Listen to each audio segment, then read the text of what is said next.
વિદેશ મોકલવાના બહાને 64 લાખની સનસનીખેજ લૂંટને અપાયો અંજામ મહેસાણા જિલ્લામાં. વિજાપુરના ડાબલા 4 રસ્તા નજીક કબૂતરબાજ એજન્ટોના સાગરીતોએ વિદેશ જવા ઈચ્છુક યુવાનોના પરિવારજનોને નિશાન બનાવીને 64 લાખની લૂંટ ચલાવ્યાનો આરોપ.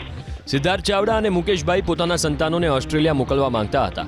મુખ્ય એજન્ટ નિલેશ બ્રહ્મભટ્ટે પહેલા તો બંનેને વિશ્વાસમાં પેમેન્ટ લેવા માટે વિજાપુરના રાધે ગેસ્ટ હાઉસમાં બોલાવ્યા. સિદ્ધાર્થભાઈ અને મુકેશભાઈ નાણાં લઈને ગેસ્ટ હાઉસ પહોંચ્યા તો એજન્ટના મળતિયાઓએ પિસ્તોલ જેવું હથિયાર દેખાડી ડરાવી ધમકાવીને 64 લાખની લૂંટ કરીને ફરાર થઈ ગયા. જે બાદ બંને વસઈ પોલીસ સ્ટેશનમાં મુખ્ય એજન્ટ નિલેશ બ્રહ્મભટ્ટ અને અજાણ્યા 2 શખ્સો વિરુદ્ધ ફરિયાદ નોંધાવી.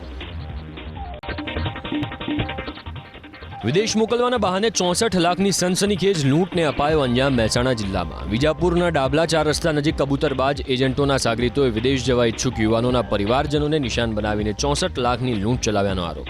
સિદ્ધાર્થ ચાવડા અને મુકેશભાઈ પોતાના સંતાનોને ઓસ્ટ્રેલિયા મોકલવા માંગતા હતા. મુખ્ય એજન્ટ નિલેશ બ્રહ્મભટ્ટે પહેલા તો બંનેને વિશ્વાસમાં પેમેન્ટ લેવા માટે વિજાપુરના રાધે ગેસ્ટ હાઉસમાં બોલાવ્યા. સિદ્ધાર્થભાઈ અને મુકેશભાઈ નાણાં લઈને ગેસ્ટ હાઉસ પહોંચ્યા તો એજન્ટના મળતિયાઓએ પિસ્તોલ જેવું હથિયાર દેખાડી ડરાવી ધમકાવીને 64 લાખની લૂંટ કરીને ફરાર થઈ ગયા.